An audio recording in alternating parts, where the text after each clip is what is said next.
அனைத்து நண்பர்களுக்கும் வணக்கம். This video sponsor by school of business organization Tiruvannamalai. இவங்க வந்து டிஜிட்டல் மார்க்கெட்டிங் கம்பெனி நடத்திட்டு வராங்க.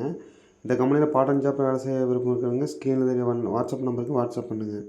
ஸ்கிப் பண்ணாதீங்க. பெரிய தப்பு. தினம் 300 ரூபாய் சம்பாதிக்க அரிய வாய்ப்பு. இன்ஸ்டாகிராம், Facebook பயன்படுத்த தெரிந்தால் போதும். Content post and content publishing மூலமா தினம் 300 ரூபாய் சம்பாதிக்கலாம். இந்த வேலை செய்ய 5 நிமிடம் போதும். Work training support, group communication support, all language customer live chat support, முக்கியமா சொந்தமா ஒரு பிசினஸ் ஸ்டார்ட் பண்ற அளவுக்கு உங்களால கற்றுக்கொள்ளவும் முடியும், சம்பாதிக்கவும் முடியும். இந்த வேலை வாய்ப்பு வழங்குவது 5 வருடத்திற்கு மேல ரன் ஆகிட்டு இருக்க நம்ம தமிழ்நாட்டு company school of business organization private limited. மேலும் விவரங்களுக்கு டிஸ்கிரிப்ஷன்ல கொடுத்திருக்க நம்பருக்கு வாட்ஸ்அப் பண்ணுங்க.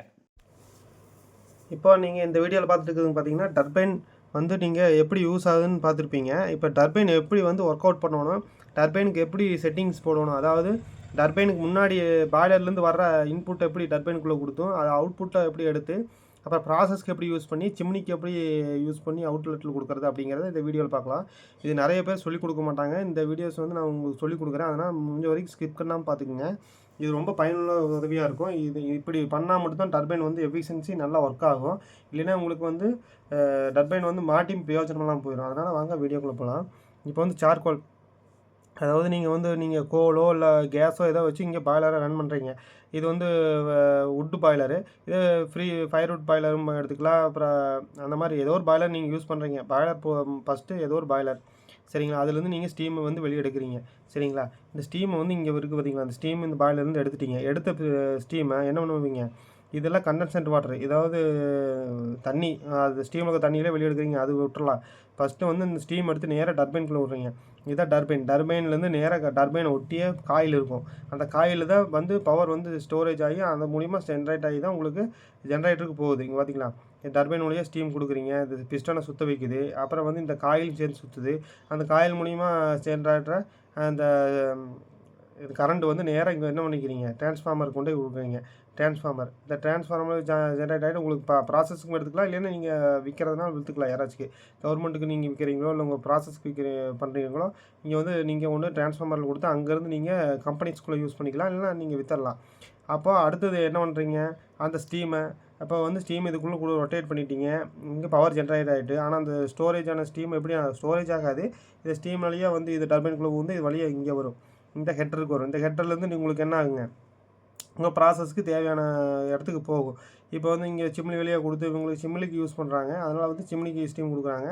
இதே வந்து உங்கள் ப்ராசஸ்க்கு வேணும்னா உங்கள் பனியன் கிளாத்துக்கோ இல்லை நீங்கள் எந்த ப்ராசஸ்க்கு நீங்கள் யூஸ் பண்ணுறீங்களோ அந்த ப்ராசஸ்க்கு வந்து அந்த ஸ்டீமை எடுத்துகிட்டு மிச்ச ஸ்டீமை வெளியே விட்டுறீங்க. இந்த மாதிரி தான் உங்களுக்கு வந்து டர்பைன் வழியாக ஒர்க் அவுட் இருக்குது.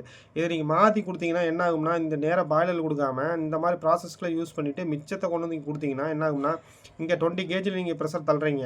இந்த டர்பைன் நீங்கள் வாங்குகிற டர்பைன் என்னென்னா, உங்களுக்கு பாயில் ப்ரெஷர் எவ்வளோ கெப்பாசிட்டியோ அதுக்கு தகுந்த மாதிரி நீங்கள் டர்பைன் வாங்கணும். அதை விட்டு நீங்கள் எச்சோ கம்மியாக வாங்கினீங்கன்னா இந்த டர்பைன் ஒர்க் ஆகாது. அதனால் வந்து நீங்கள் வந்து டர்பைன் வாங்குறதுக்கு முன்னாடி உங்கள் பாயோட கெப்பாசிட்டி தெரிஞ்சுக்கிட்டு அதுக்கப்புறம் போய் நீங்கள் டர்பைன் வாங்குங்க. அப்படின்னா தான் உங்களுக்கு யூஸ்ஃபுல்லாக இருக்கும். அப்படின்னா தான் உங்களுக்கு வந்து நீங்கள் நினைக்கிற கிலோவாட் வந்து எடுக்க முடியும். அதனால என்ன பண்ணணும்னா, நீங்கள் வந்து ஒவ்வொரு டைமும் நீங்கள் பாய்லருக்குள்ளே வந்து நீங்கள் ஸ்டீமை வந்து பாய்லர்லேருந்து எடுக்கிறீங்கன்னா ஸ்டீமை நேராக டர்பைன் கொடுக்காம நேராக கொண்டு போய் ப்ராசஸில் யூஸ் பண்ணாதீங்க. அப்போ ப்ராசஸில் நீங்கள் யூஸ் பண்ணிட்டீங்கன்னா இங்கே 20 கேஜி நீங்கள் கொடுக்க வேண்டிய இடத்துல நீங்கள் ப்ராசஸில் யூஸ் பண்ணிட்டு கொண்டு வந்து 12 கேஜி 10 கேஜி கொண்டு வந்து கொடுத்தீங்கன்னா நீங்கள் வாங்கினது 20 கேஜிக்கு வாங்கிட்டுருப்பீங்க. ஆனால் அப்புறம் நீங்கள் 12 கேஜி கொண்டு வந்து கொடுத்தீங்கன்னா என்ன ஆகுங்க, இது ஸ்லோவாக தான் சுற்றும். அப்போ நீங்கள் நினைக்கிற 200 கிலோவாட் வேணும்னு நினச்சிட்டு நீங்கள் வாங்கின இடத்துல வெறும் 50 கிலோமீட்டர் 80 கிலோவாட் தான் கிடைக்கும். அப்போ பவர் வந்து ஜென்ரேஷன் ஆகலை அப்படின்னு சொல்லிட்டு நீங்கள் ஃபீல் பண்ணக்கூடாது. அதனால் என்ன பண்ணணும்னா, நீங்கள் முதல்ல எடுத்தோன்னே டர்பைனில் விட்டு அதுக்கப்புறம் தான் ப்ராசஸ்க்கு யூஸ் பண்ணணும். இந்த மாதிரி யூஸ் பண்ணும்போது உங்களுக்கு டர்பைன் வந்து எஃபிஷியன்சி நல்லாயிருக்கும். இந்த மாதிரி பயனுள்ள தகவலாம் தெரிஞ்சுக்கிறதுக்கு என்னோடய யூடியூப் சேனலை சப்ஸ்கிரைப் பண்ணிக்கோங்க. அப்போ தான் நான் போடுற வீடியோ எல்லாமே உங்களுக்கு நோட்டிஃபிகேஷனில் வரும். இந்த மாதிரி இந்த வீடியோஸில் உங்களுக்கு டவுட்ஸ் இருந்தாலும் எனக்கு கமெண்ட் பண்ணுங்கள், நான் விரிவாக சொல்கிறேன். அதெல்லாம் உங்களுக்கு ஏதாச்சும் வீடியோஸ் தேவைப்பட்டாலும் சொல்லுங்கள். அதுக்கு தகுந்த மாதிரி நான் ப்ரிப்பேர் பண்ணி உங்களுக்கு சொல்கிறேன். நன்றி, வணக்கம்.